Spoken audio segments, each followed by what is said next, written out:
नमस्कार, आपण पाहता छावा न्यूज। आज आपण कोंबडवाडी येथे पोहोचलो आहोत। आज शाळेत काय कार्यक्रम आहे मॅडम? आज आपल्या शाळेमध्ये बाल आनंद मेळावा घेतलेला आहे। तर हा बाल आनंद मेळावा आज आपण या ठिकाणी या विद्यार्थ्यांचा उत्साह किंवा या विद्यार्थ्यांमध्ये एक व्यावहारिक ज्ञान यावं यासाठी हा कार्यक्रम ठेवलेला आहे।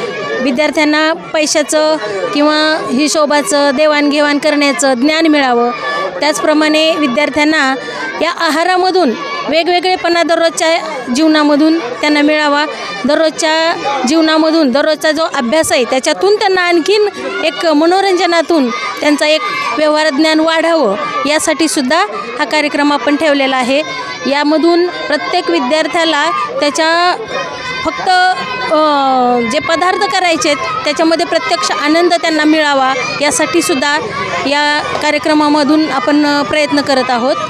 त्याचप्रमाणे याच्यामधून फक्त पदार्थच नव्हे तर तुम्हाला शेतामधील भाजीपाला असेल, तुमच्या परिसरामध्ये जे काही मिळणारे पदार्थ आहेत त्याच्यापासून सुद्धा तुम्हाला काहीतरी बनवता येईल आणि भविष्यामध्ये तुम्हाला त्याचा उपयोग होणार आहे। ह्या आजच्या आपल्या कार्यक्रमामधून म्हणजे कौशल्य, फक्त शिक्षणच महत्त्वाचं नाही तर त्यांना कौशल्यातून शिक्षण मिळावं लागेल, कारण पुढं नोकरीवरच नाही तर आपल्याला ह्याच्यातून त्यांना व्यवहार करायला यावेत यासाठी सुद्धा हा एक कार्यक्रम आपल्याला उपयोगी पडणार आहे। सर, शाळेविषयी काय सांगाल आपल्या? की आमच्या शाळेतील समजा गुणवत्ता चांगली आहे, पण गुणवत्तेसोबतच त्या विद्यार्थ्यांना व्यावहारिक ज्ञान मिळावा की समाजामध्ये आपण जीवन जगत असताना की त्या शाळेमध्ये घेतलेल्या ज्ञानाचा उपयोजन हे आपल्याला व्यवहारामध्ये करण्याकरिता हा आम्ही एक छोटेखानी आपल्या जिल्हा परिषद प्राथमिक शाळा कोंबडवाडी या ठिकाणी हा बाल आनंद मेळावा या ठिकाणी घेण्यात आलेला आहे। सर, आपण पाहतो आता सध्याच्याला आपण आनंद बाजार प्रत्येक शाळेमध्ये घेतला जातोय, परंतु आजकाल जर पाहिलं आपण तर सगळं फवारणीचे निघाले, औषधं सगळे फवारणी, भाजीपाला आपण जे कुठलीही भाजी घ्या ती फवारलेली आहे।